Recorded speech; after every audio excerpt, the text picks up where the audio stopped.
There we go. Welcome to the Church of Mabus radio show. It's Friday night, coming at you live, United Public Radio. And also, let's see, a few things I need to plug. You can check out the UFO Paranormal Radio YouTube channel. That's twice saying UFO Paranormal Radio. So you can go there and check it out and subscribe. There's also a UFO Gods and Extraterrestrials YouTube channel. Check that out. UPRN is on Twitch, Twitter, iTunes, SoundCloud, and iHeart. And one other thing, bestfriends.org. Best Friends, it's an animal shelter place that helps animals from, killing them, and like a no-kill shelter situation. It's called Best Friends. I think it's, let me make sure that's the right, is it bestfriends.org? Because I wrote it down. Yeah, bestfriends.org. Check that out and, donate, help them out. It helps animals. The last thing I need to plug, Ozark Mountain UFO Conference, April 8th through 10th, 2022, Best Western End of the Ozarks, Eureka Springs, Arkansas. That's the Ozark Mountain UFO Conference. And I believe this time it's not going to be online. It's going to be at the place. So April 8th through 10th, 2022.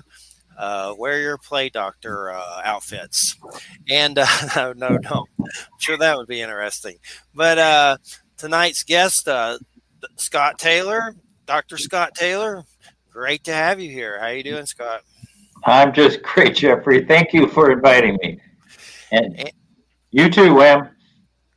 You're welcome. Wham just went through like a winter storm from hell and water in the bathtub. And, she just went through a survivalist off the grid situation up in Hudson Valley with that superstorm that went through there.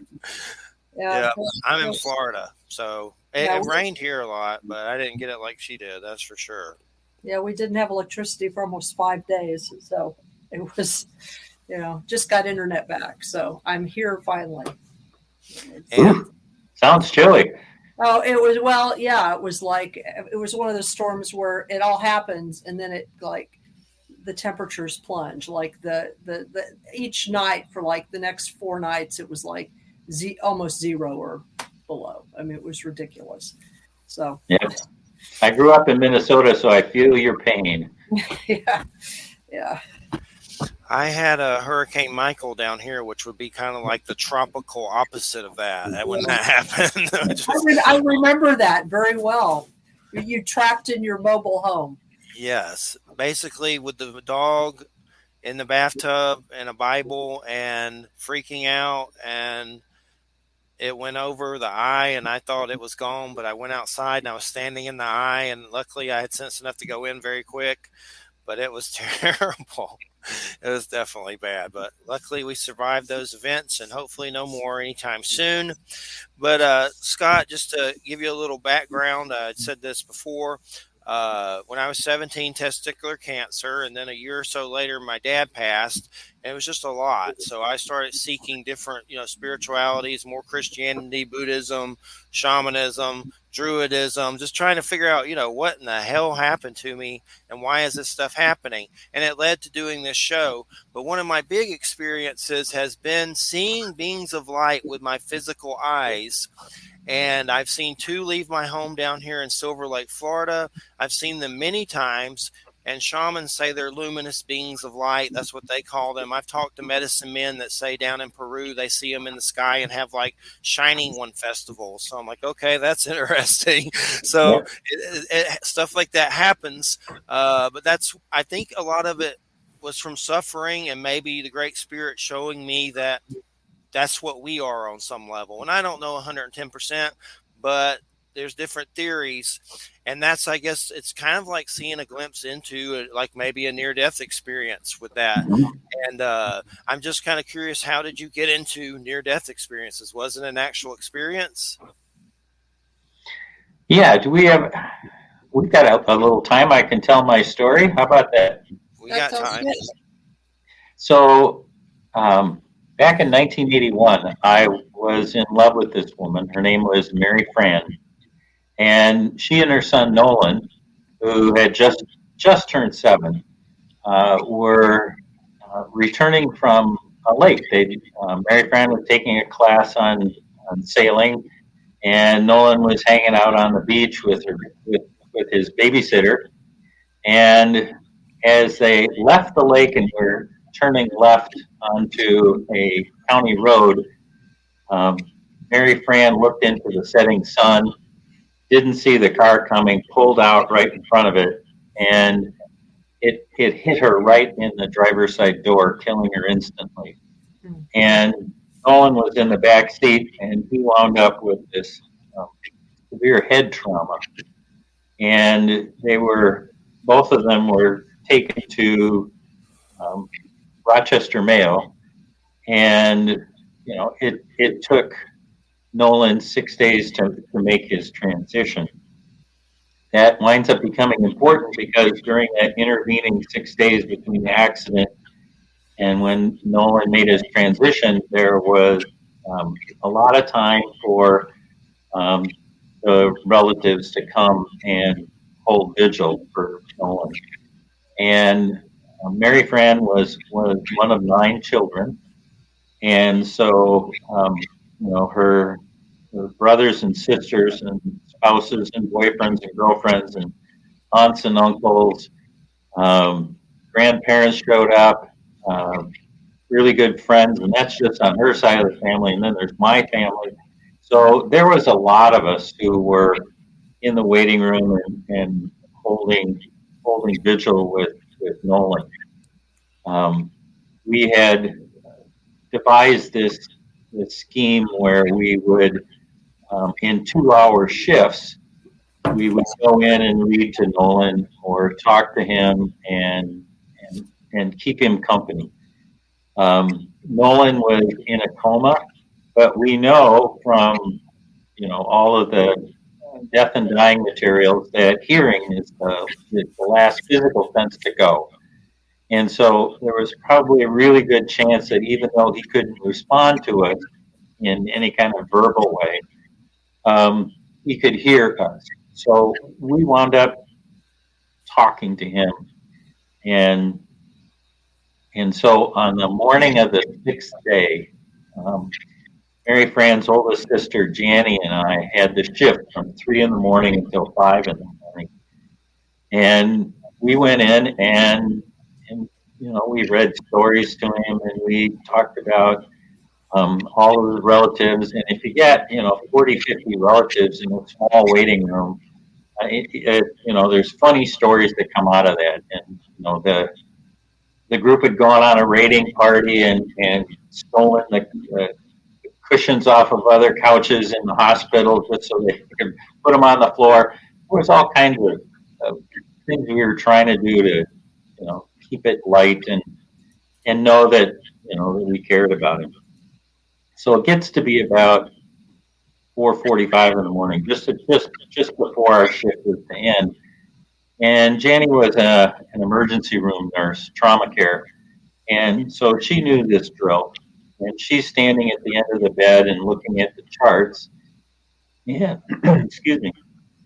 And she, then looks at the monitors that are surrounding the bed.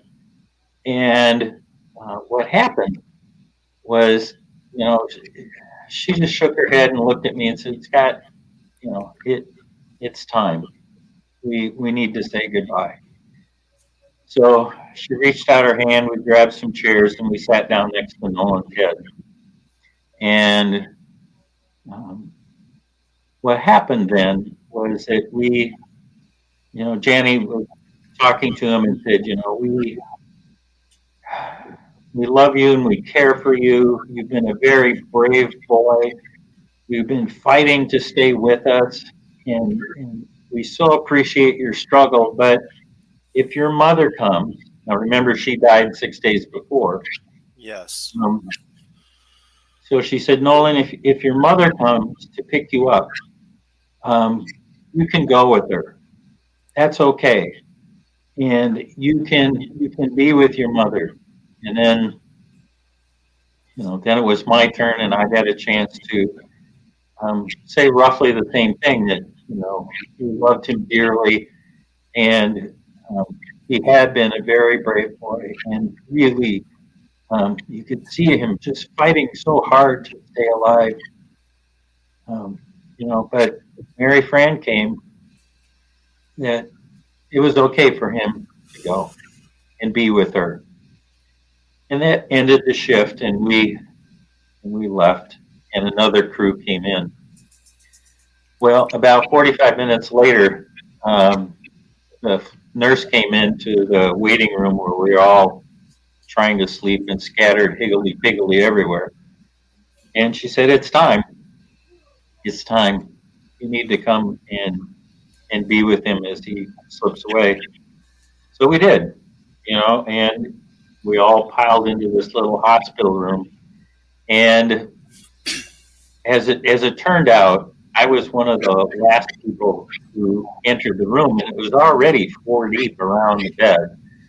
So I didn't see any point in standing in the back. So I wound up just sitting on a windowsill with Mary Fran's youngest brother, Willie, and we just waited. And you could see, the heart monitor going, and then at some point, the heart monitor goes flat, and it has that ominous tone.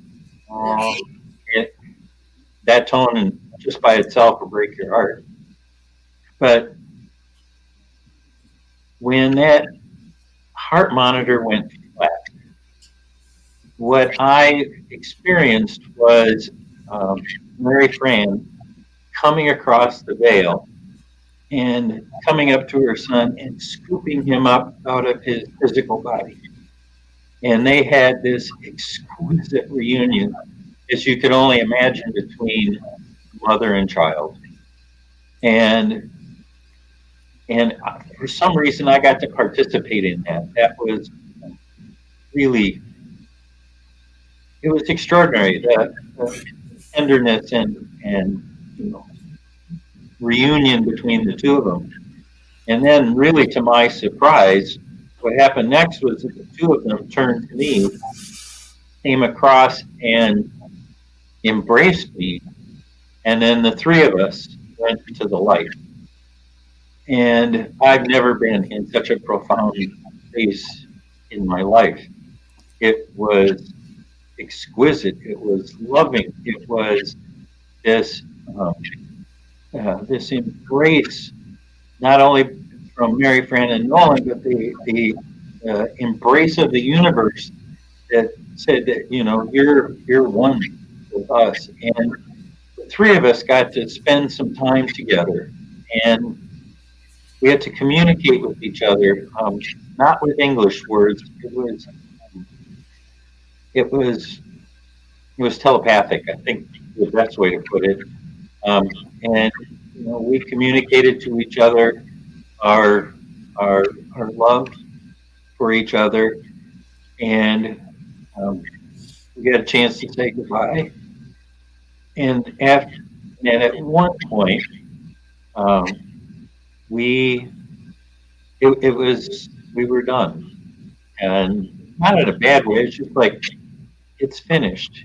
It's at the end, and then Mary Fran turned and drew Nolan, and the two of them went off further into the light, and I'm there, and then I come back to my physical body, and now we know this as a shared death experience, but that wasn't.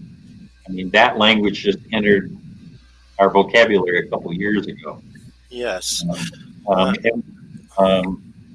Known as an empathetic near-death experience or shared near-death experience, all of those titles. But that's not the end of it.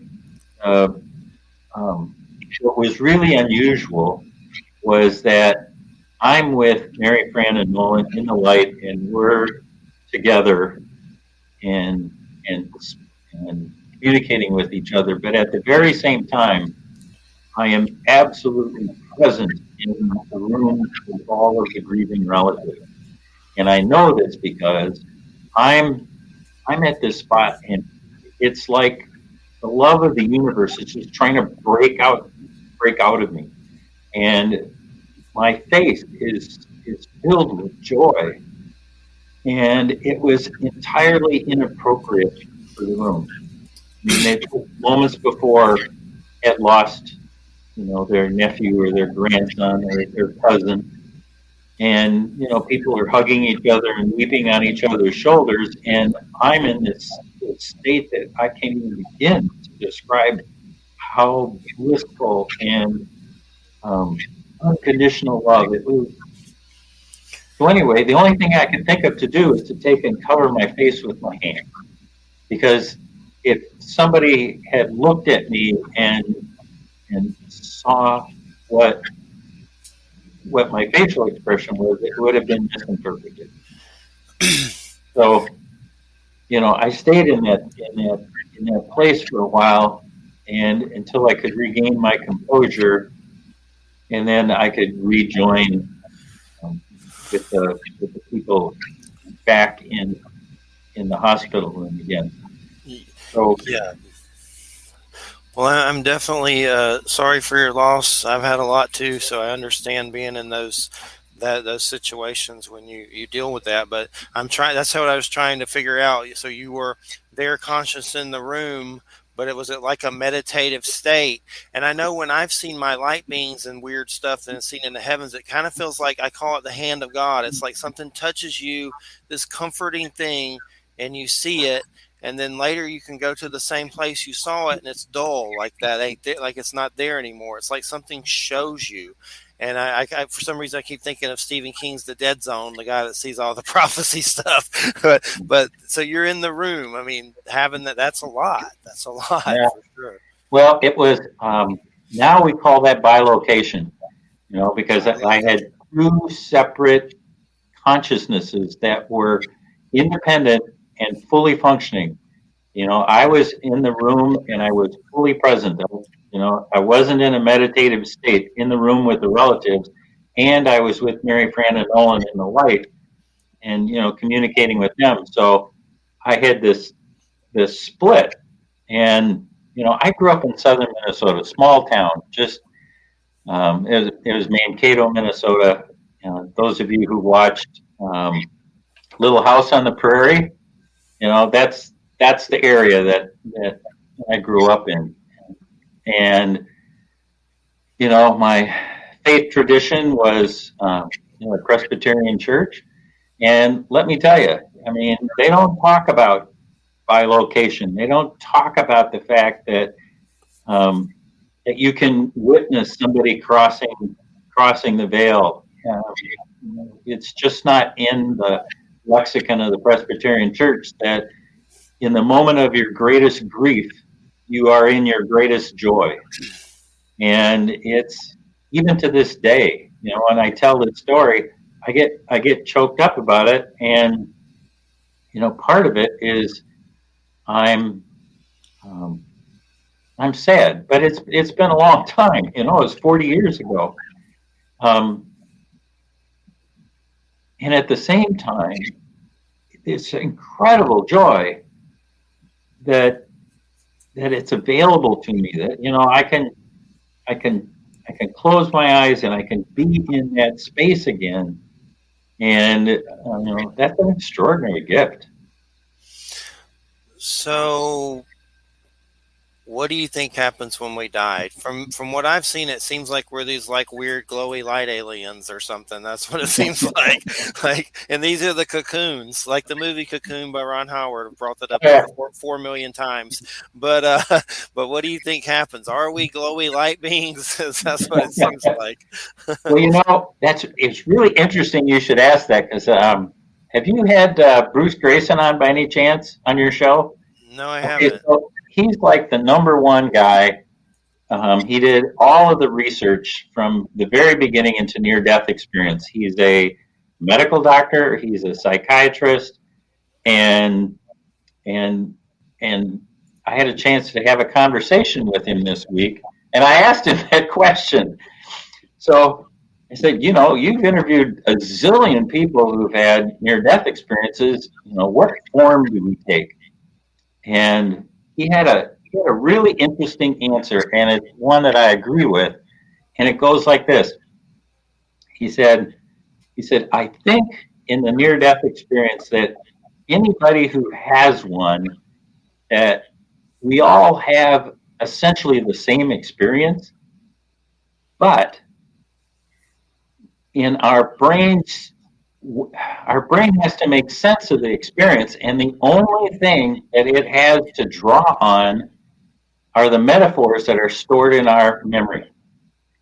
And so when you read the experiences of near-death experiencers, when you read their stories, he said it reads like they're culturally derived.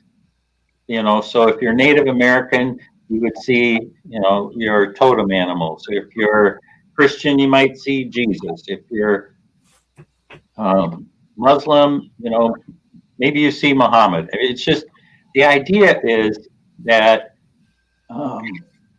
that they're pulling off of what it is we know to try to make sense of that experience.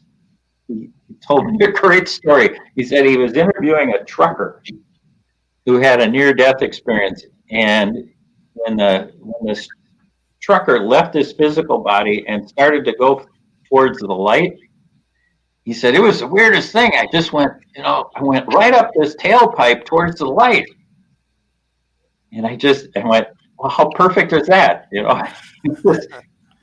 Other people would call it a tunnel. Other traditions would call it a well or a cave. It's so the answer is it can take all different kinds of forms.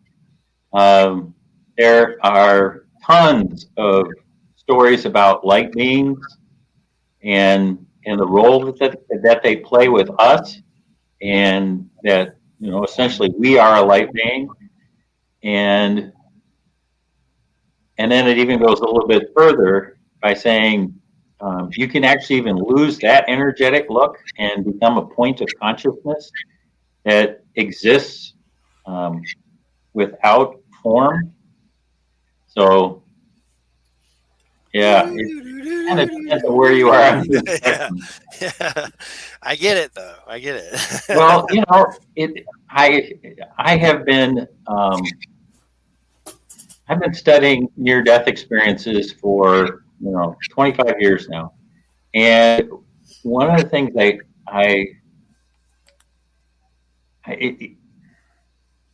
people need to have this sense of transition. I'm in this physical realm, in this physical universe, and I'm now moving into a non-physical universe, and that sense of transition can take all different kinds of forms. Now we most commonly associate it with a tunnel. It doesn't have to be a tunnel. The new research that just came out a couple of weeks ago, William Peters did it in his new book, At Heaven's Door, talking about shared death experience, the kind I had. Mm-hmm. He was saying that there's a lot of ascension. So instead of going down a tunnel, the idea is like you're ascending upwards. So maybe that's a staircase or an escalator or floating, or some way of our spirit body moving upward into the light. It's definitely, I found his book and saved it to look at later on Amazon.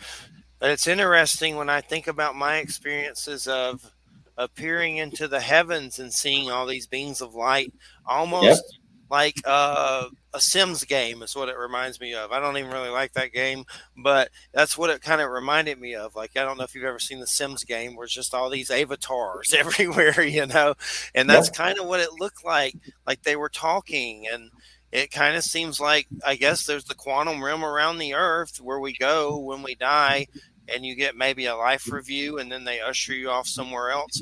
But what's fascinating, at the time, it was like I could see into it, and I was like, I'd already beat cancer before, but there's been times I've seen such weird stuff. You go, am I dying? Is that why I'm seeing this stuff? And it's just like, it's a gift that I'm still trying to figure out, and I'm sure you are, but it definitely, and I know you had that experience, but did any more come, and what happens? I know you're into the meditation, so I know you've had a lot of interesting things happen there, right? Yeah, yep. Well, one of the things that happens as a result of having had a shared death experience, or anybody who's had a near death experience, is that you touch the light. And when you touch the light, it changes everything, absolutely changes everything. And there's this wonderful metaphor that Anita Morjani uses when she was describing it. She says, it's kind of like you're in this big warehouse and you've got a flashlight and you're working your way down to the other end of the warehouse and you've got this flashlight that's illuminating the path ahead of you, and you can't see the end, but you know you're going that way. And then all of a sudden somebody turns on the light in the warehouse. Boom! And you can see how enormous the warehouse is, and it's filled with all kinds of things you could never have imagined. And then boom, the light goes off again and you're stuck with your little flashlight, but you never forget where you're going because you could see the end of it and all of the other stuff that's in the warehouse. And you're going, well, what was over there? What was in that box? That kind of looked like the Ark of the Covenant. I mean, just you get this. It's not that conscious, but there's this sense of curiosity that all of a sudden gets lit by the fact that you touched the light. And so that's what happened to me. I wound up. It wasn't this conscious. This is like a pattern I figured out after the fact, but I wound up going to all the ancient sites to see if there was still some residual energy there that would allow me to go back to that spot where I was with Mary Fran and Nolan. I absolutely knew that if I did it once, I could do it again. And so I went to Stonehenge, and I went to Machu Picchu, and I visited the Sphinx and the Great Pyramids and all the temples along the Nile. I studied with shamans in both the North and South America. I went to Japan and studied with the Emoto religion. I mean, I did all kinds of things to try to touch that space again. And it wasn't until I went to the Monroe Institute and discovered their method of meditation, it allowed me to enter into that same space again and be able to hold that space long enough that I could begin to navigate around the non-physical universe. So that was a long answer to your question. Yeah. Have I had all kinds of experiences since then? You bet. And that's now what I teach people how to do, is to go to the same places that near-death experiencers go to, but thank God, without the physical trauma. You can do it. You can do it through meditation. Thank you for asking. I've heard of the Monroe Institute. I mean, I know we meditate in a various assortment of ways, but I'm still kind of trying to, to learn exactly what it is. It seems like just going into your headspace and closing your eyes and, seeing what happens, so to speak. But I'm still trying to figure it out, I guess. I know I do it on certain levels, but I'm still learning about it. There's a lot to learn, I think. But is that really what it is on a lot of levels, breathing and just closing your eyes and kind of focusing on the like you'll see energy in your head or whatever you see, Well, I think it's about matching our personal vibrations to the vibratory level of where we want to go. So, for instance, if you want to go to the tunnel and you want to explore the tunnel, well, that's at a certain vibratory level. If you want to go see your dead relatives, and well, that's at another vibratory level. That area of life between lives, that's another vibratory level. Not many people have teased this out yet, but in near-death experience, people touch the light, but there's 3 different kinds of light. There's the common one we all see, like the one Harry Potter had, was a white light at the end of the tunnel. That's a really common metaphor. But there's also clear light and black light. Mm-hmm. And so each one of those is a slightly different vibratory level, and there's a different kinds of experiences associated with each one of those. And so at its core, it's about matching your vibratory level with the vibratory level that you want to go to. Some people do that naturally, like you, Jeffrey. You've had an experience, and what you can do is, close your eyes, kind of recreate that experience, remember what it was like, and you can go there again. We are very good as human beings in remembering what it is, how we. I'm not saying that right. We human beings learn very easily about different vibratory levels. You just have to learn them. Yes. And it's one of the things I think that Bob Monroe did. I think he was brilliant at it. Was inventing this how to use binaural beat technology to enter into meditative states, so that we can be there long enough to use tools and techniques to navigate the non-physical universe. So, did I answer your question after all that? Yes, you did. You're doing a great job. I'm really enjoying it.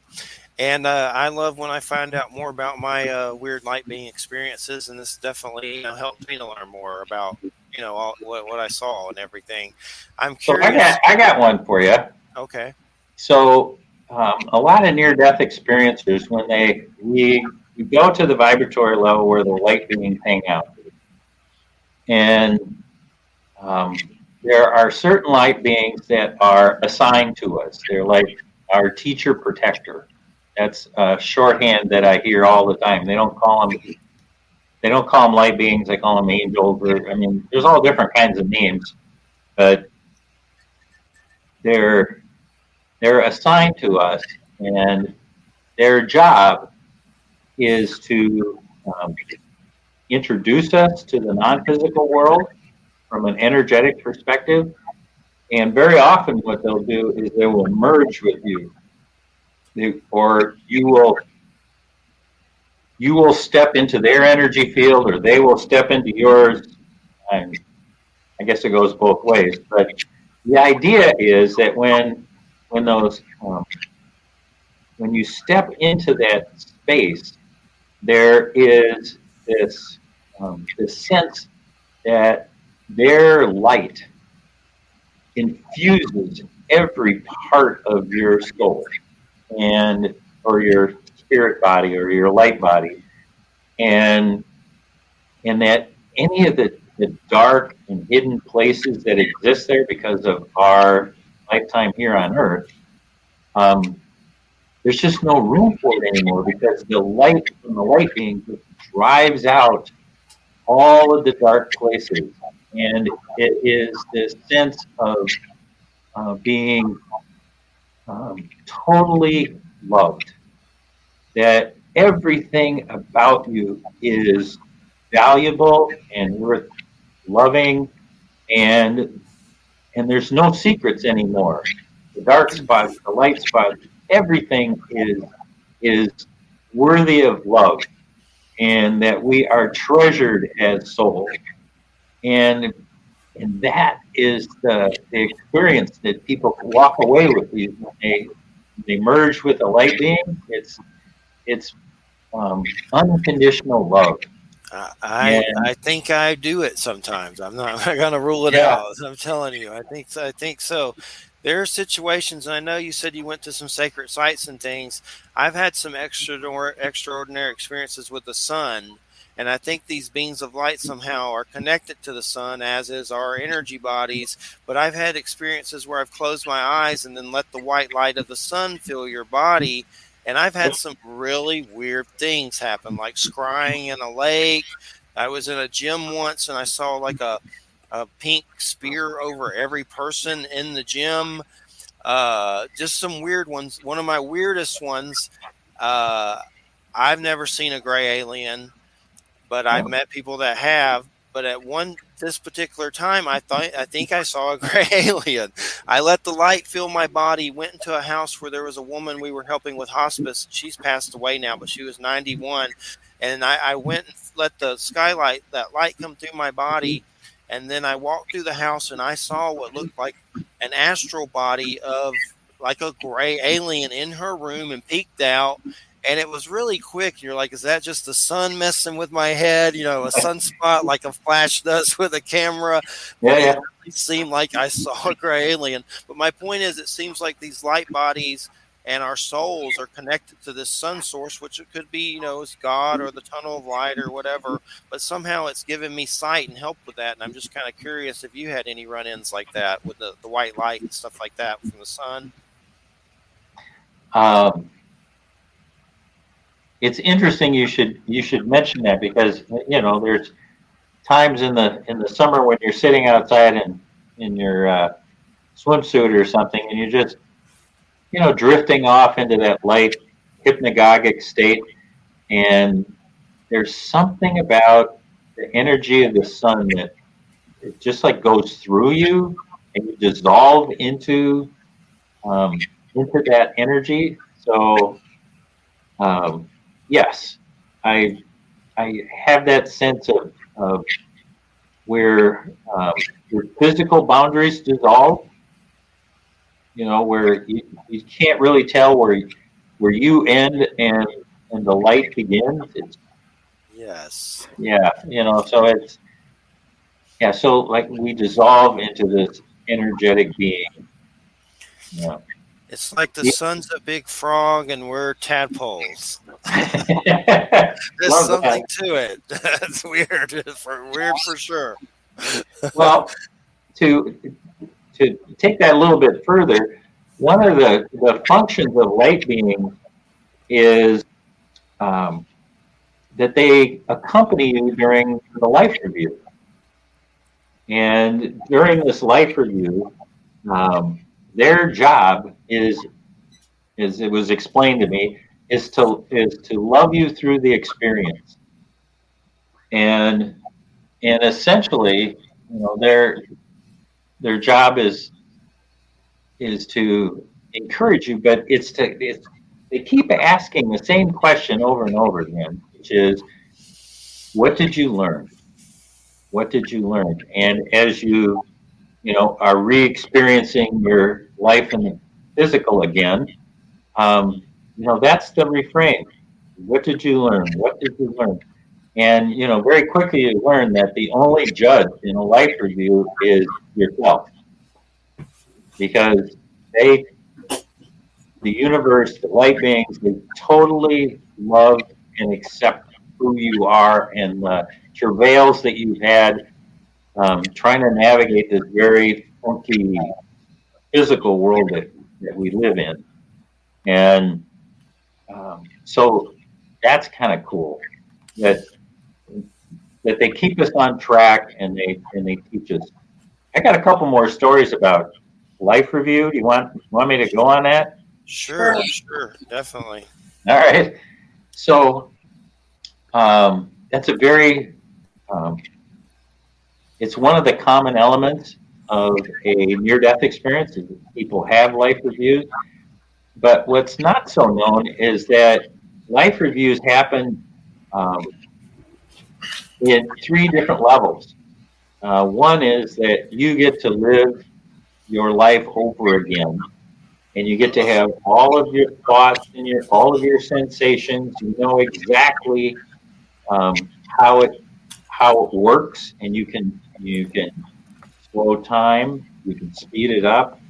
I mean, you're in total control of this life review that you have. So you get to relive it with all of its sensations as you did in the physical world.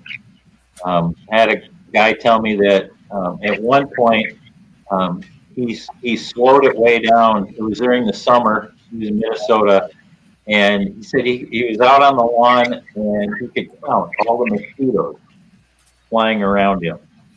He could slow it down that much. I thought that was kind of. It's like Afterlife VR. Yeah, exactly. But so that's one thing. The second thing is that you can, at the same time, you are reliving your life. You're reliving it as the other person who's in the exchange. So when when the three of us get to relive our life in the life review, I am me, but I'm also Jeff, and I'm also Len. I get to be and hear and see and understand all of your thoughts, and so you get to see the consequences of this relationship, whatever that is, what's going on. And so you get to, that checkout person at the grocery store who irritated you. Well, what was that all about? Well, you're reliving it as the checkout girl. She's 16. It's her first day at work. They didn't show her how to use the registers. She's frustrated. She wants to do a good job, but they didn't train her. She doesn't even have a badge. They didn't have one. You get to understand all of that. And then the third thing is that you get to relive your life again, but you live it from the omniscient point of view. So you're up above the scene and you're going, oh, look what happened. I told Wham this story, and then she went and turned to her friend and told that story again, and that affected, the gas station attendant because the story got told again. And all of a sudden, you get to see how whatever interaction it is that we have, how that ripples out in our lives, in our families' lives, into the community at large. And then all of this happens outside of time. So this is all happening at the same time. You relive your life, the other person, omniscient, all at once. So this is where English begins to fail because when I say you get to relive your life, you're thinking of it sequentially, but it doesn't really work that way. It's like all of it, you get to relive it all. That's where that expression came from. Yes. My life flashed before my eyes. Well, it's literally true. It's just like that fast, and you get to relive the whole thing. All right. So for your viewers, this next thing I'm going to tell you is worth the price of admission. Okay? Okay. So you're in your life review, and you're having this exchange with the young girl at the grocery store, right? And you're frustrated because she's not ringing your things up quickly enough, and you got someplace to go, and that's the exchange. Well, you can turn to the being of light and say, I'd like to do that differently. Can we relive that and do it differently?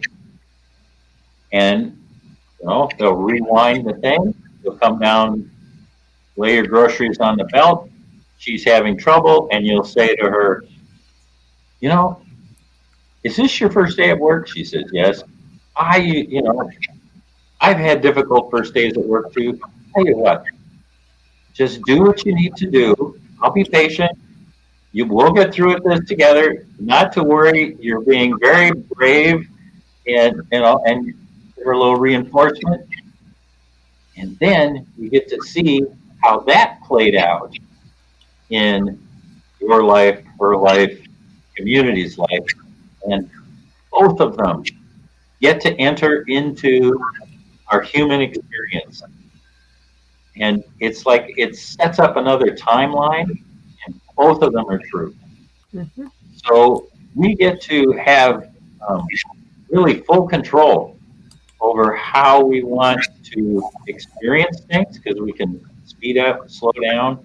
But we also get to say, I want a do-over on that one. I didn't do that as well as I wanted to, or I found out something in when I was reliving it as a young girl, and I realized that it was her first day of work. I can help with that. So those situations where you want to change the ending, you can. And it becomes part of your experience as well as the experience you had the first time through in the physical world. So it's one of the treasured gifts that come with a near-death experience, particularly a life review, that make it incredibly valuable for not only us, but we get to energetically change our past and do some healing that way. And Lord knows, I got plenty to work on. How about you? Yeah, it seems like I'm seeing into that realm where all that happens, like the life review realm or something. It's been a while since it's happened, but that's what it seems like. Do you think they make us come back here, and who's really in charge? Is this an interstellar prison, and we're space tyrant convicts from Flash Gordon? But no, 12 monkeys. But no, I just wonder, do they force you to come back? I hope not. Or let's say you don't Yeah, want to, and you want to go to a higher realm or a different species of alien and be that. Maybe there's different choices. there's all kinds of choices, and you get to choose. And not only that, there's a committee that helps you set it up. So we call that the Council of Friends. And you sit down with the Council of Friends and you say, okay, I want this kind of a person for my mother, this for my father. I want these kinds of experiences in my childhood. Who's going to help me with that? How am I going to, transverse into adulthood? And, so you get to map out your life, and you arrange with other people what roles they're going to play, and poof. And then you get to go into the physical world where energetically it's laid out for you. You still have free choice. Yeah. And it's one of those, when I finally got to that space, I began to really appreciate what Mary, Fran, and Nolan did for me. Because if we sat down ahead of time and said, Mary Fran said, I need to have this experience for myself, but it can help transport you into a different realm. And Nolan, says, what I'm going to do is, when I make my transition, I'm going to invite you, to come and join us during that first part of the trip to the light. And it's a very humbling thing to realize that those are gifts that we have arranged with each other. It's so I have this desire when I go to into the afterlife. There's some people I want to meet, and one of the people I dearly want to meet is Judas Iscariot. I was raised in Presbyterian church, Christian tradition, but I have an entirely different view of him now, because I can see where when Jesus was laying out his life, he said, I can't do what I need to do without somebody who will sacrifice themselves for me and turn him in, essentially, and play that role and be vilified for 2,000 years. And I thought, who would do this thing for Jesus? It has to be his best friend. Has to be. And so how do we come to that space of recognition that in our lives sometimes some of the really tough stuff that happens, like Mary Fran being killed in a car accident, might have been a gift to me.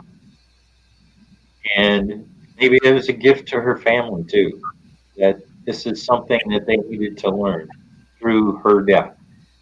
So I do know that it was an extraordinary gift for, I think, 17 other people, because both she and Nolan were donors, organ donors. In fact, Mary Fran was the donor, the first heart transplant donor that Mayo did. And so she started a legacy with the Mayo systems. Her heart was the very first one to be transplanted into a young woman, a mother with 2 kids who, that fibrosis thing. Yes. And she got another 6 months worth of life. And what a gift.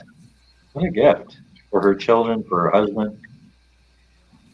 And, there was corneas, livers, and kidneys, and all of that. Really, she paid it forward. So So I'm looking at your albums. They're by Hemisync. I've heard of them, and it's like meditation CDs. yes, That's pretty fascinating. I see near death experience meditations, free flow meditations, meeting your guides, exploring the tunnel, exploring source, radiating love. And where can you get those? Can you get those at your site, neardeathmeditations.com? yep. NearDeathMeditations.com. What I tried to do with those series of albums is to put people into the vibratory state that's associated with the most common elements of a near-death experience. So, the first thing you do is encounter your guide. So there's an album just for that. And then there's Exploring the Tunnel, which is an extraordinary place. And then there's the encounters with the three different kinds of light. With the black light, which is the source, Genesis 2, and God created the void. And, that's where we're going. We're going to the place where everything exists before form. And then there's the clear light, the light of love. I'll talk about that in a minute. But, that's called radiating love. And then the white light, we have a bunch of exercises in there, but it's like reuniting with your loved one and exploring the cities of light and encountering the realm of all knowledge. So it's a series that are different vibratory levels that are extraordinarily helpful for exploring the non-physical universe. I'll definitely check them out. I've heard of Hemisync, and I'll look into it for sure. And that's neardeathmeditations.com. Yep. Well, I guess one thing I wonder about, and I know you've talked to a lot of people about the subject, does anything dark ever come up? Like, as far as things that are, creepy, or is that, have you reached a state to where those things can't touch you now? Or maybe some people don't believe those things exist at all. And of course, that's, up to an individual, what they think, their opinion. But I'm just kind of curious, does anything like that ever come up? Yes. It's really interesting you bring up that question, because this is just now, in the last 2 weeks, with the release of At Heaven's Door, it has really brought this into light. The reason is that study was done by William Peters at the Shared Crossings Project, and it was 800 people who had shared death experiences. It's a big study, and of the 800 people, 0 had a negative experience. Every single one of them entered into what was a benevolent afterlife. Every single one had the experience of going into a benevolent afterlife. And these are people who they're dying. And like Nolan, he's dying and he's going to the afterlife. And I happen to be somebody that he cared about, and he pulled me through, and I went with him. So all of the people in the study for the shared death experience were going with people who were actually dying. That's a pretty big point. And every single one of them went through the middle and afterlife. Back to near-death experiences, that's a different thing. This is where, my physical body has had such trauma that it dies. And then I leave my body and I go and have this experience in the non-physical realm, and then I come back. Something, depends on what study you read, but call it 15 to 20% have what's known in the literature as less than positive experience. And there seems to be a bunch of reasons for this. Um, one of which is a 2x4 alongside the head thing. It's like, hey, Fred, whack. I'm showing you this scary creature because I'm going to really impress upon you that you are screwing your life up in the physical. You were supposed to be doing this, this, and this, and you aren't anywhere close to that. You're lazy. You're taking drugs. Or whatever. It's not working, and you've got to shape up and get about your business. So there's the 2x4 kind of thing. That actually happens quite a bit with people who have a negative near-death experience. The other thing is, I call it the test for dominion, which is when I teach meditation courses, every once in a while you'll get this drooling monster kind of thing, maybe, or it startles you, and I think of Harry Potter and the three-headed dog. It's drooling, right? and you're going, what? Well, what we try to teach people when they're in that situation is to take a breath. Not that you need one, but step back and go, hey, scary drooling dog, what are you doing here? Why are you trying to get my attention? Because you certainly have it. So tell me, what is this all about? And almost universally, that scary dog will morph into some sort of guide figure who says, okay, we have been trying to tell you for years that you need to go to school on the East Coast or something. I made that up. It's just there's some sort of message they're trying to get through, and this is how they're choosing to do it. Joseph Campbell, Joseph Campbell and the hero's journey. Yes. Some people viewed negative near-death experiences in terms of that, and saying, what's happening here is that you're at the phase in your life where you are being tested, and that you have to overcome this test in order for you to continue on your journey. And so it's a test. It's designed to help people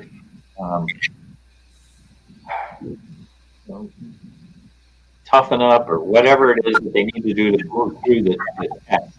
Okay, so those like three of the most common reasons for people to have a negative near-death experience. And the fourth one is, I don't know. I have some people who have described their near-death experiences, and I go, it's not a 2x4. These are lovely people. It's not, tested dominion, or it's not the hero's journey. I don't know why this happened to them that way. And I just have to shrug my shoulders and go, well, in due time, we'll figure it out. But it's a tough one for sure. That fourth one, when there doesn't seem to be any logic or reason behind it, that takes a little further investigation. And let's face it, if you had a big scary experience and to go back into that space to ask the question, why am I having this experience? Why did I? That takes that's a challenge. It takes some real bravery to do that.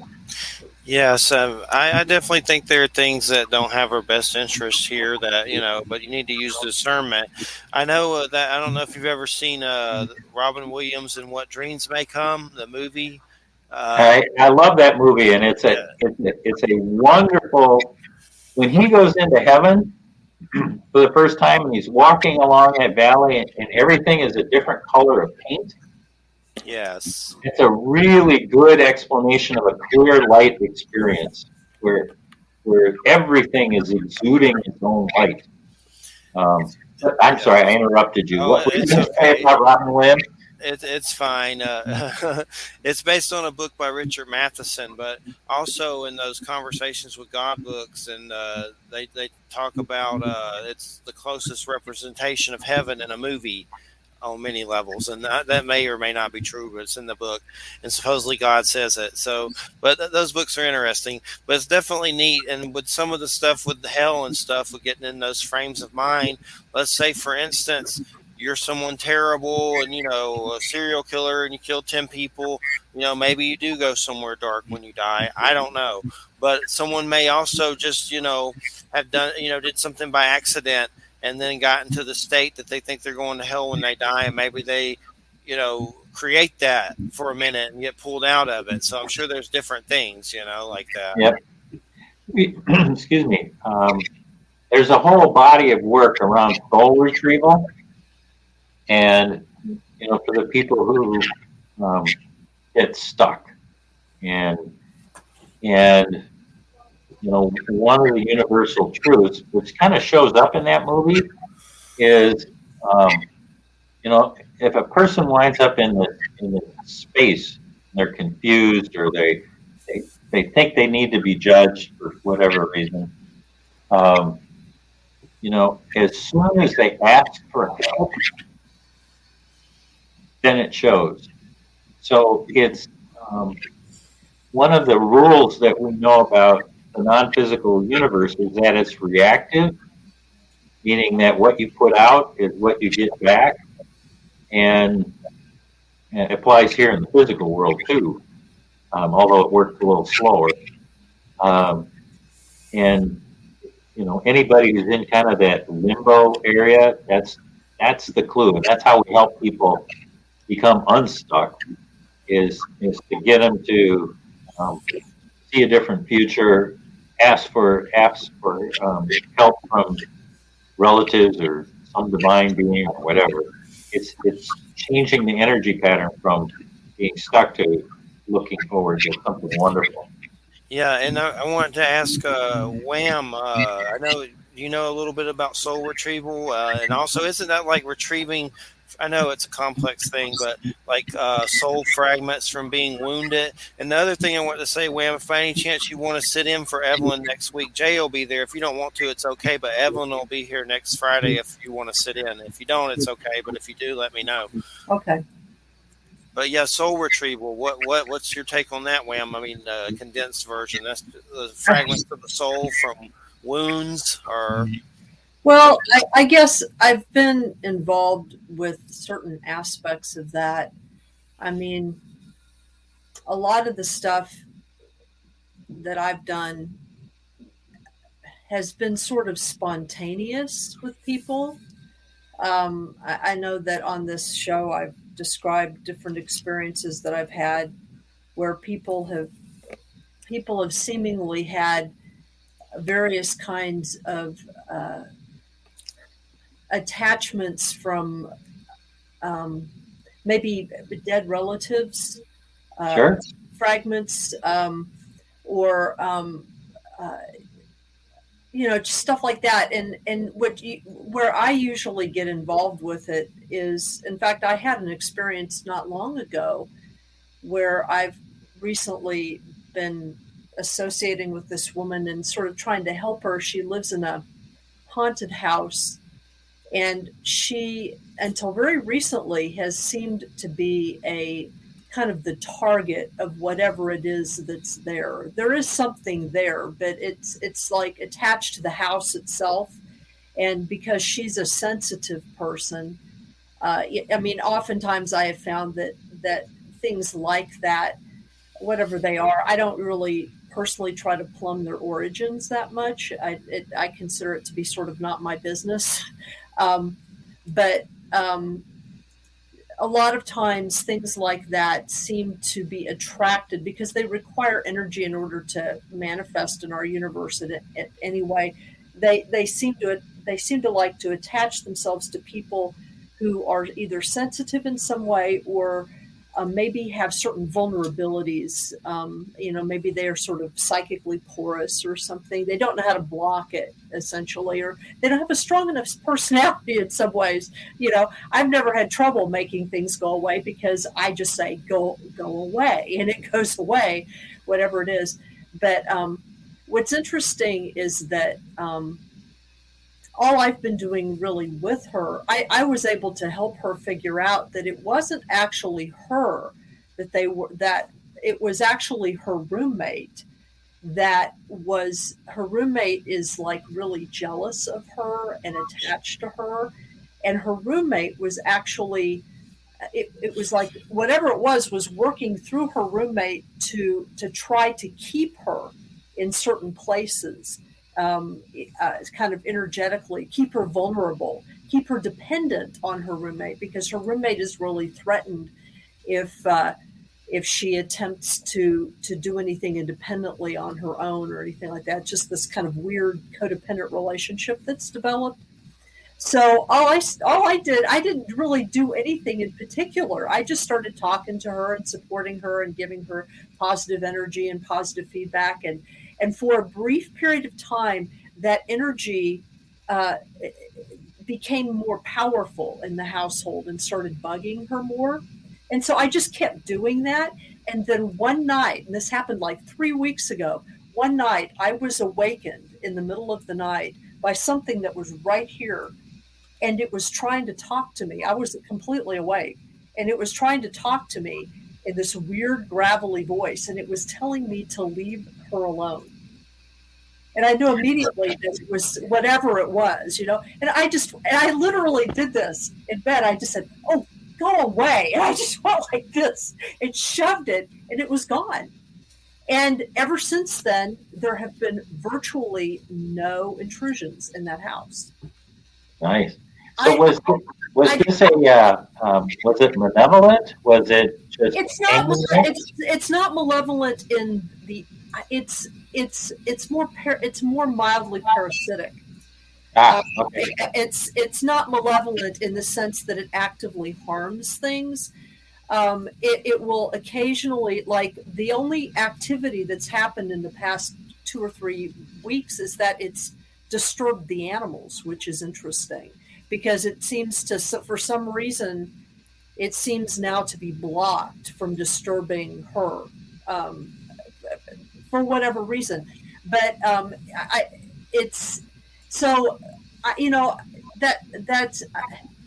connect that to soul retrieval because it's been a similar process with me when I've become involved with people who have asked for assistance. And I just kind of, I don't have any particular technique. My whole thing is just, I just sort of talk to people and encourage them and do love light things and help people to try to figure out like what in themselves may be drawing this or holding on to this. And I don't really do anything specific. I mean, I've been taught certain techniques by certain teachers, but every situation is so different that I really can't.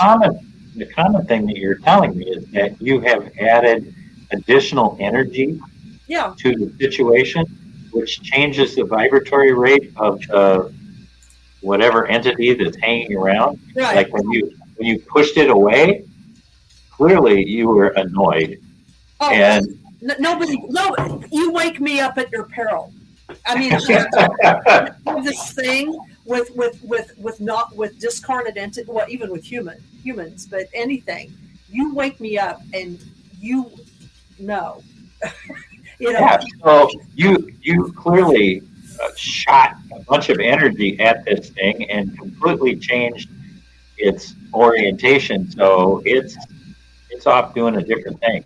And it's all okay. Well, at least the work that we do, it's the same kind of thing. We're changing their energy level by. Well, I like what you said. We talk to them, and like there are people waiting to see you. Don't you want to go visit your friend? There's a really nice place to be. All of that changes our. Right. And I guess, I mean, part of what I've told this woman is that, and this is what I do just around my own house, is that like the house I live in is an old house. It's like over 100 years old. Lots of people have lived in and died in it. It's got a lot of memories. This is an old house, you know. I mean, to me, houses are like living entities, and they contain all the stuff that's been in them, you know, all the probable realities and everything that's happened in them. They're just all here. And so I don't necessarily want to make any of it go away. It's kind of interesting, you know what I mean? But there are things that the house occasionally expresses itself. It'll make weird noises, and weird things will pop in and out, and you know, whatever. But I don't necessarily feel the need to block any of that or do anything. For me, what I do is I just try to maintain my energy at a certain level, or help other people, you know, build their energy to a certain level. So if anything's going to interact with me, it's got to raise itself to that level. It's got to be at that level. And if it's not, you know, honestly, I may know you're there, but I'm going to ignore you because you're a butthead. You know, you're going to have to choose growth if you're going to talk to me. You know, I'm not going to deal with it. I do the same thing with humans. You know, if a human isn't going to be civilized talking to me, then I'm not going to consign them to hell in my brain. I'm going to wish them well, but I'm not going to have a lot to do with them because I can't really talk to them anyway. Yeah. We're existing at that vibration where communication is difficult. So, you know, I mean, I guess that's what I do.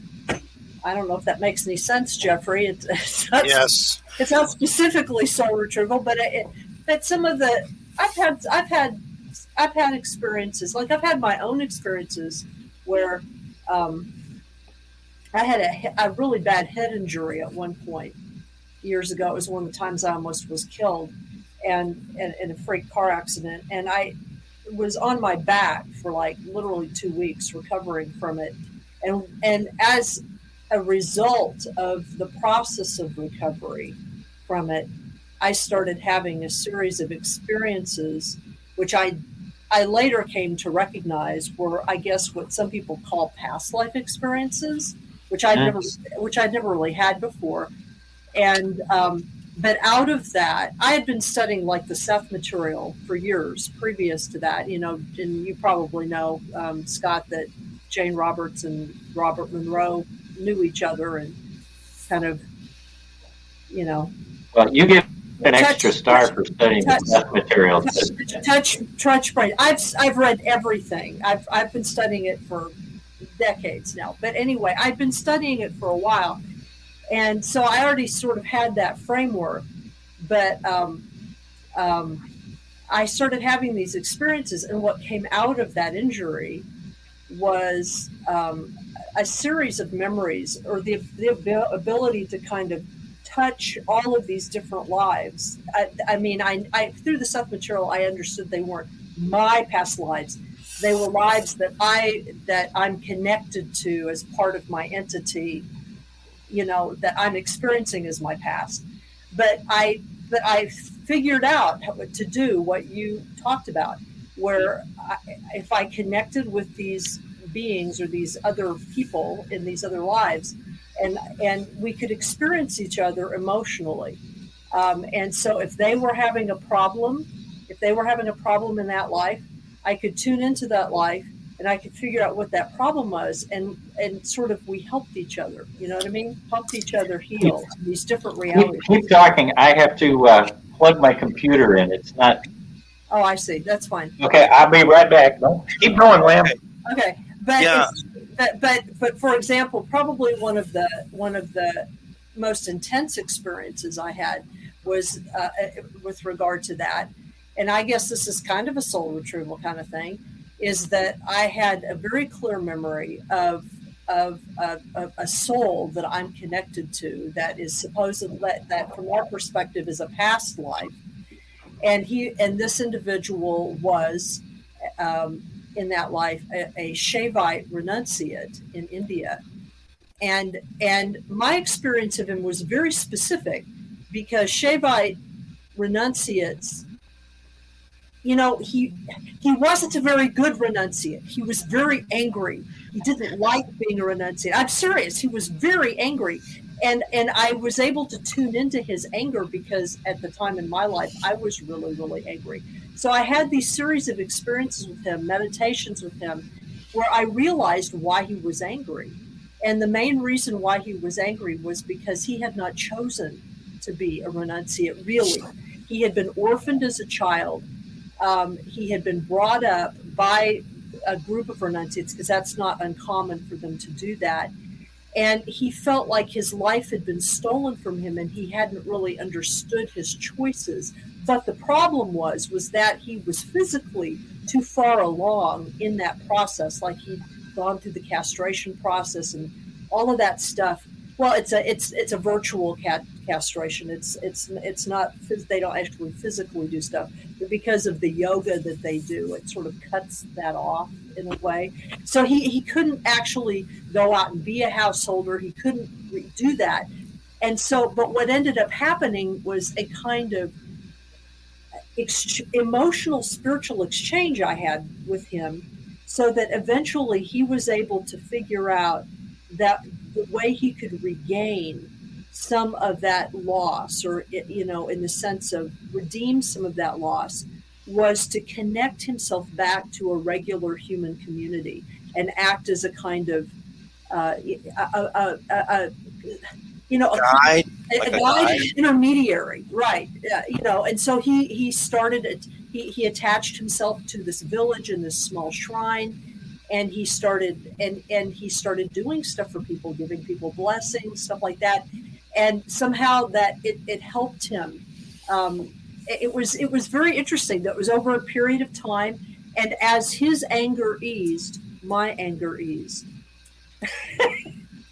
He was very definitely a different person than me, because, and the thing that has always convinced me that those experiences are real is because from those experiences, I gained a lot of information about, like, cultural information, historical information, stuff that I didn't know, that later on then I would confirm.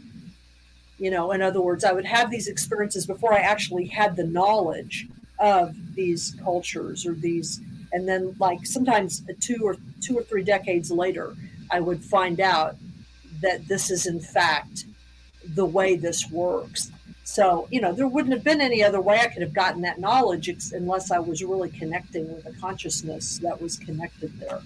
And he, in our terms, he lived about 500 years ago. But so that's like one experience I've had. But I've had a number of experiences like that with, I don't, and even a couple of experiences with future selves, or completely another universe selves, in worlds that couldn't actually physically exist in the physics that we know, so, he said something. I know, Scott, you said something weird about a point of nothingness or something strange earlier. What was that again? Something about you can be a dot or something. Like, is that some people seek to return to the void, not do this anymore? That's what, there's an area. There's an area that we call the park. It's that area of life between lives, and it's and that's the area where we make our choices about, do we want to come back into the physical world and learn a particular lesson, or help somebody else have a lesson. And sometimes we go, well, no, I'd rather be live in the Pleiades this time, and next I'm going to be a gas giant star. I don't know. You get your choice. I just want to be a well-loved cat. I think that would be the perfect life. Is a well-loved cat. Is the true horror that this is infinite? That's not horror. That's just this physical universe. Think of all of it. Yeah, we're talking about all the universes, Jeffrey. Is Infinity Terra. I'm just kidding. But, Viking aliens, that sounds cool. Palladians. reptilians. There's so many different sorts. The Norse, the blonde-haired, blue eyes. I've seen a lot of stuff about that. So that's something I've wondered if you can integrate into other alien races. Like, I'm sure at some level, I guess you could. I would think so. Yeah, why not? Why not? It's all good. You sit there and go, yeah, I've done Earth enough times. I want to be ET. Yeah, I want to be ET. I'd like to go live in that underwater world and have a carbon-based being or whatever. We're carbon-based beings. I'm thinking Star Trek here. The silicone-based beings, yeah. I had a weird experience a few nights ago where I was feeling a lot of anxiety and high blood pressure. And for some reason, I was like, I feel the devil. Not quite sure why I said that, but it gets creepier. My mother woke up from a dream and thought my brother was looking in a window, and my brother was not. He was asleep. And basically, her window was closed and she was sleeping, so no one was looking in it anyway. It was in a dream space, someone looking in the window, and she came out at like 5 a.m. expressing that someone was looking in the window after I had that weird, creepy, anxiety. It's just weird. I don't know what the hell happened, but I said prayers, Archangel Michael, and prayed Psalms and from YouTube and whatever, That's about all you can do, but it was a strange experience. But that's an extraordinary, there's all that literature around lucid dreaming, where you enter into these states that are, hyper real, and all the things you can do in that to work out your issues. I find one of the things really fascinating about lucid dreaming is it's easy to do out of body work. You can roll out of your body in a lucid dream very easily, and it's one of the reasons that people teach that if the traditional Bob Monroe way of leaving your physical body doesn't work for you, there's a bunch of other ways. When I was first working on out of body stuff, I tried his classical method from Journeys Out of the Body. And I actually did it. And it worked and scared the crap out of me. Which is really common, and I know, and it was like it scared the crap out of me, and I've never been able since then to get that technique to work again, just because it scared me so much. But I know it works. I got a hint for you then. That's really common. It happened to me too. The first time I had my traditional out of body experience or classic out of body experience.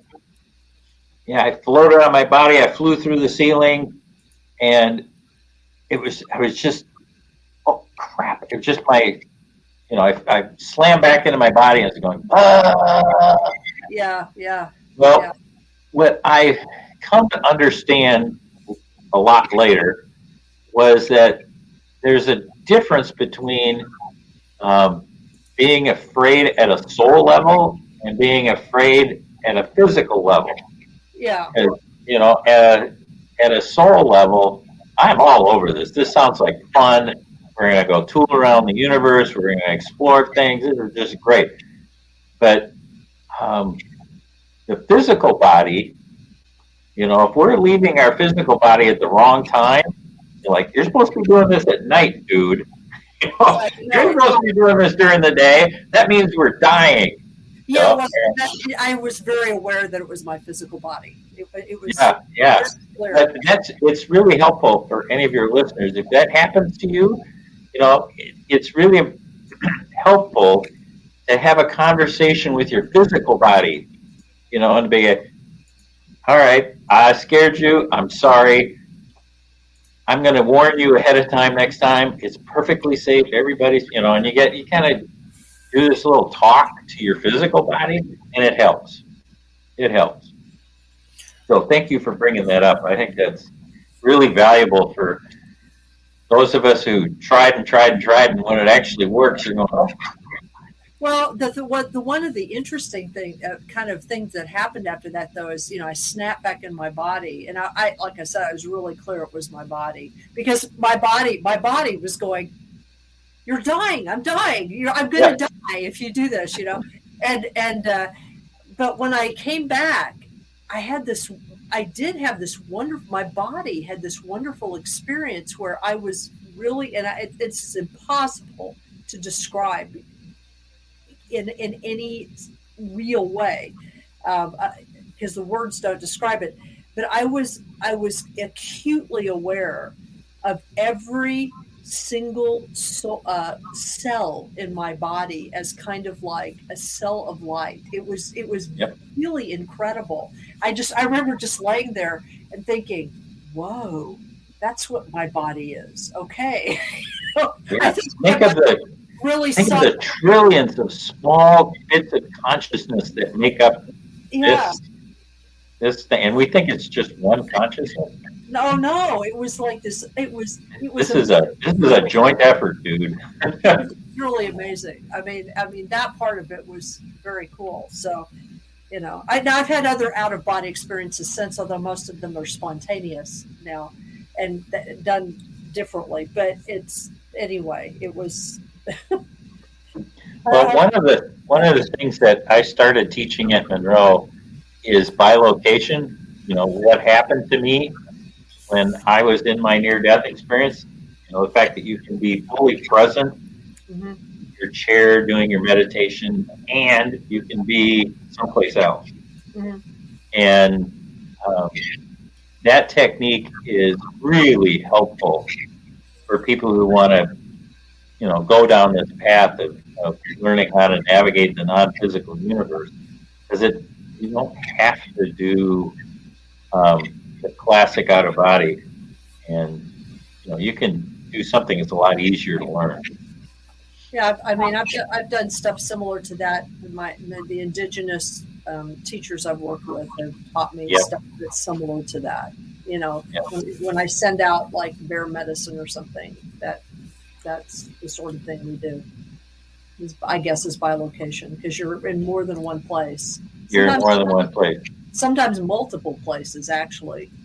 Yeah, because you're not. It's not uncommon to okay, I'm in my chair, and I'm also out on the beach in the Bahamas, and I'm up here observing me on the beach in the Bahamas and in my chair. So you got three going on, and the most I've ever heard about is there was a Swami in India who could hold 6 simultaneously. He's the man. He's probably also got time to concentrate on that. Yeah. So, Scott, tell us about some of these shaman stories, dude. Come on. I know there's got to be some interesting. You said shamans. We've had a lot on the show. I have a book that's interviews, archives from radio shows of them. I just love that kind of stuff. Is there anything else you could tell us about any of that? Oh, sure. I went down to Peru and studied with Don Eduardo Calderon. He's not alive anymore, but back in the 80s, he had gotten a message from his teachers, his non-physical guides, teachers, that it was time to open up the shaman tradition to Westerners. Up until that point, it had been a fairly guarded secret about how this worked within his lineage, and so he went on to explain how we would become part of his lineage, and we would go through a ceremony in order to do that. Okay, so we're sitting around a fire, and we each got our rattles, and we're singing the song Yichi Tai Tai and you I or, and it goes on and on, and you do it like 10,000 times a night. It just goes on a long time. Meanwhile, Don Eduardo Calderon, in order for us to be initiated into his tradition, started to name his teachers. And he would start with, my teacher was, I'm not good with Spanish names, so it was, Fred, and then before Fred there was Bob, and before Bob there was, Joseph, and then, he just, and it went on for hours, where he was marching back his lineage and back to the very first shaman. I mean, that was in his lineage anyway. It was one of those that just blew me away. Okay, second story. We are doing an exercise or a ceremony around a spiral, like a labyrinth, but it's a spiral in and then a spiral out. And and the idea is that what we're doing is we're going in as we're walking backwards. In his tradition, that would be we're slowing down time.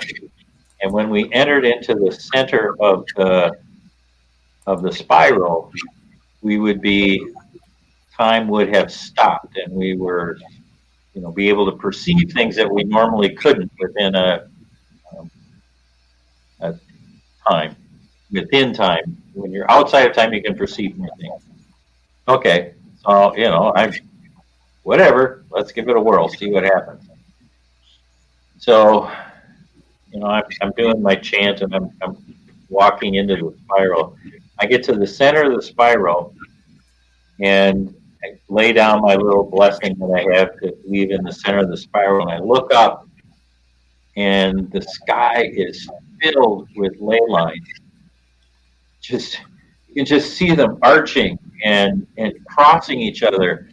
And I went, where'd that come from?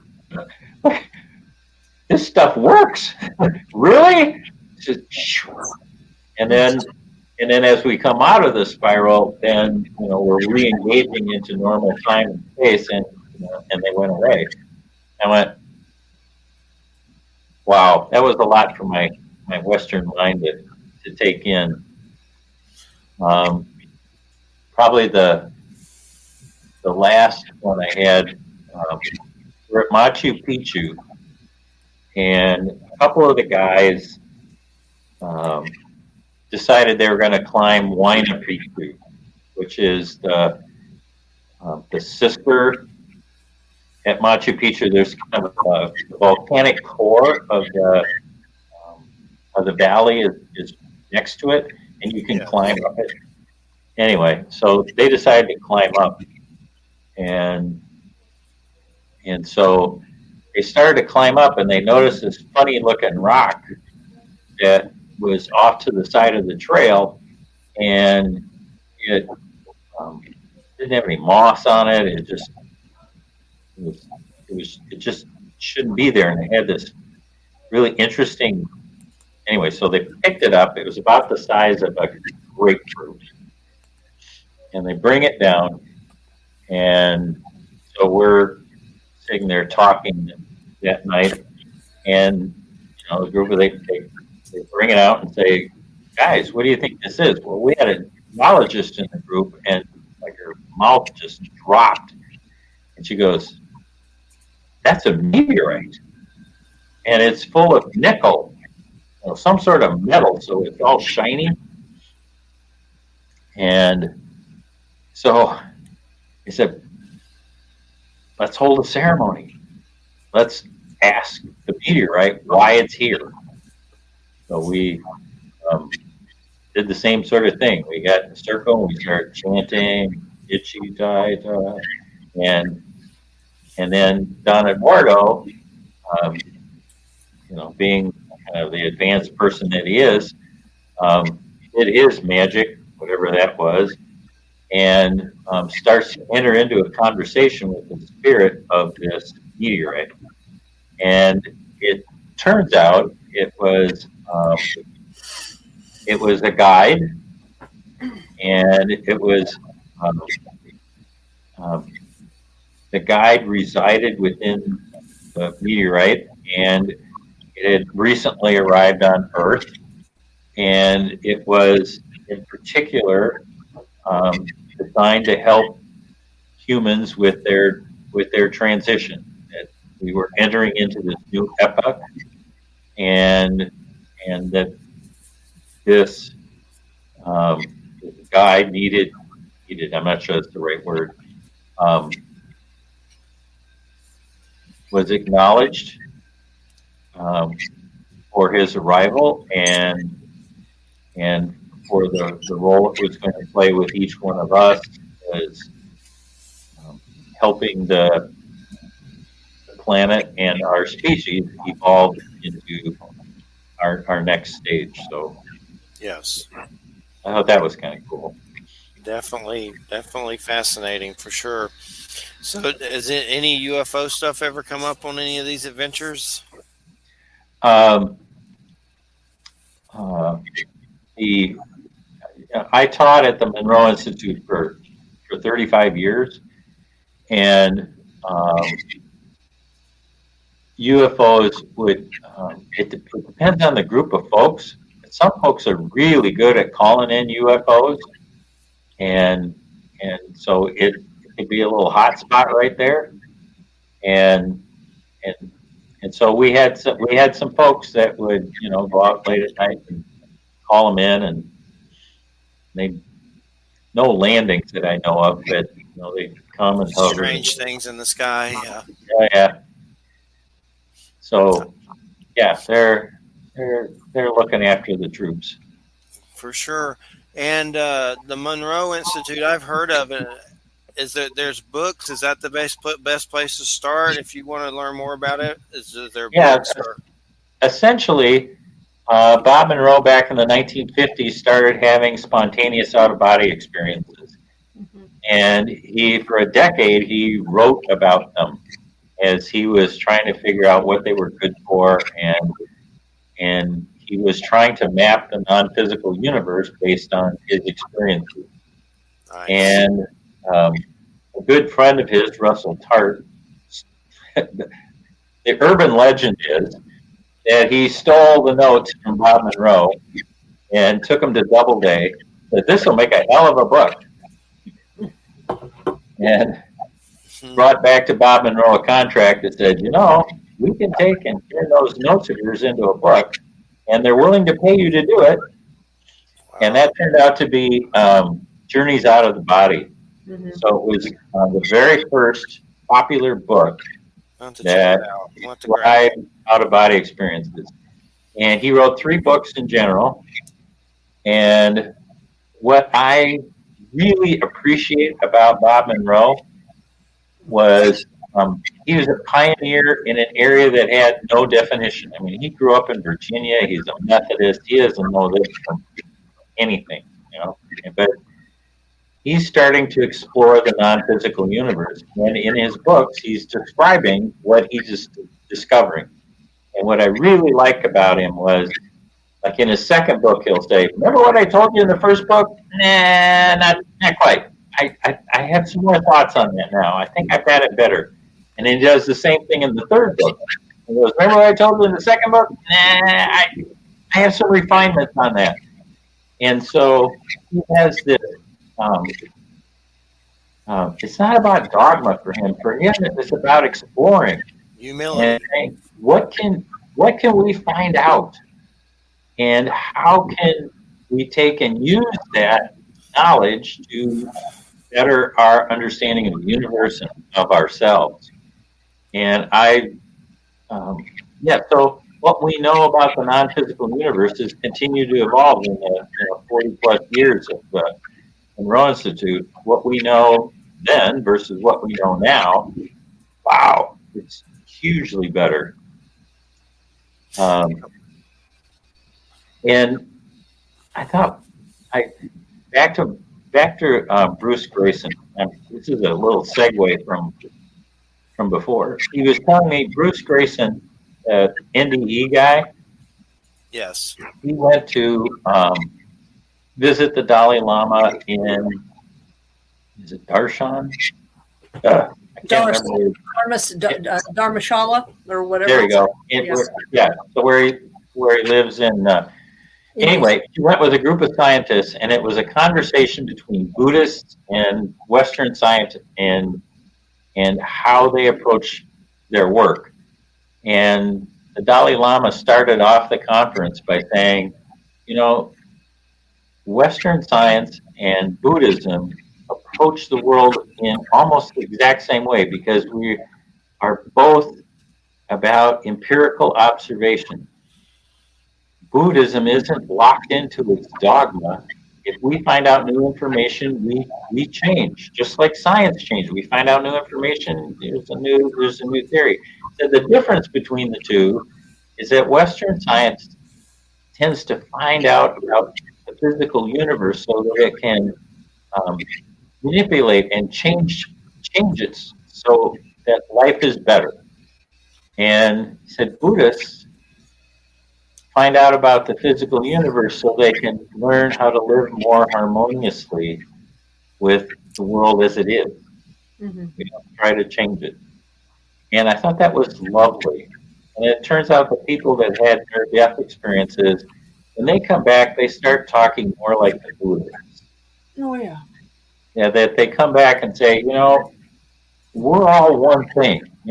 As humans, we're all interconnected. And what it's about is learning to live with each other and learning to live with our physical universe in a harmonious way. And I love that about the work. When you talk to near-death experiencers, there's that real heartfelt connection that they have with not only themselves but with other people. Definitely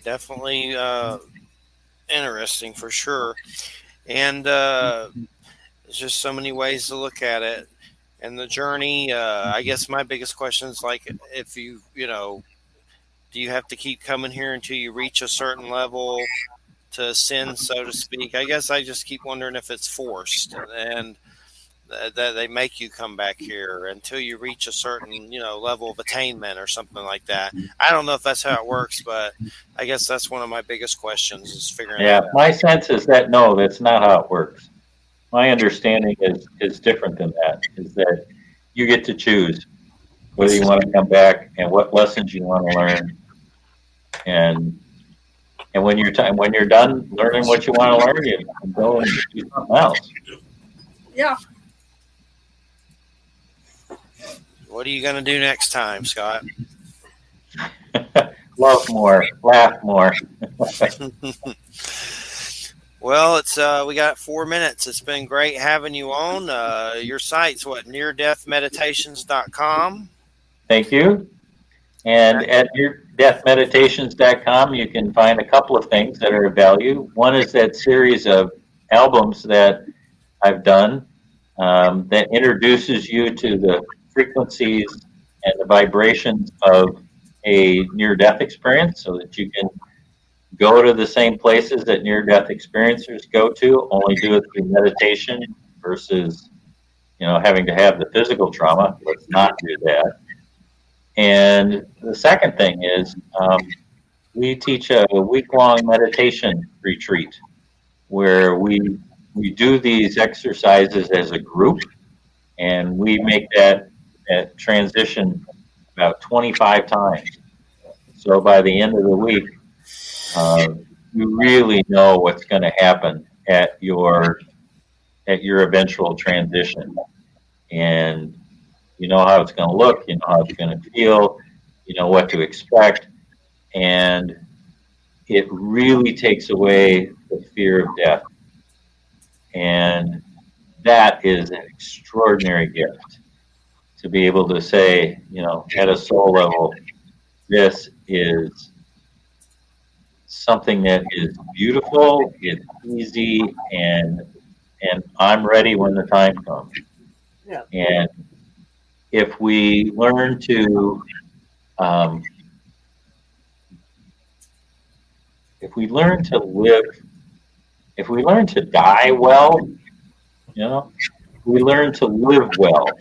We can live without that fear, and as soon as you drop that fear of dying, it's boy, does that make this life here in the physical world just so much more fun. And we just you get to live life and find it's full of joy, and you take more risks, and you become more of who you were meant to be. So it's one of those things that's the big gift of all of the research on near death experiences. It's not the phenomena. It's it's not the methodology, but it's the impact that it has here in the physical world that allows people to really be um, free. Yeah, it's about freedom and learning to enjoy life here. That's a big one, is the fear of it all. And I've even seen, pretty much what happens, and I still deal with it myself, just the fear of it, the fear of croaking. But think interviews like this helps, and I hope it helps our listeners out there. I know it is, and we appreciate it so much. Thanks so much, Scott. You are most welcome. Thank you, Jeffrey, for having me on the show. Thank you, Wham, for all your really lovely comments. It's made my time here easy. Wow, that was just flew by. It goes fast. Our next guest next week is Evelyn Riesdeck, Shamanic Creativity. So that's going to be a good one for sure. And it's great. Keep us in the loop on any future projects. And thanks, everybody, for listening. You're listening to United Public Radio. And to make sure you check out UFO Paranormal Radio, UFO Paranormal Radio. Everybody have a great weekend. And make sure you find out why Baby Yoda picked the Mandalorian over the Force with Luke Skywalker. You have to see it to believe it, but it's a big question for sure. Book of Boba Fett, that's the other Mandalorian spinoff show. They're both good, worth watching. Everyone have a good weekend. Thanks, everybody. Bye bye. Good Bye night. now. Take care.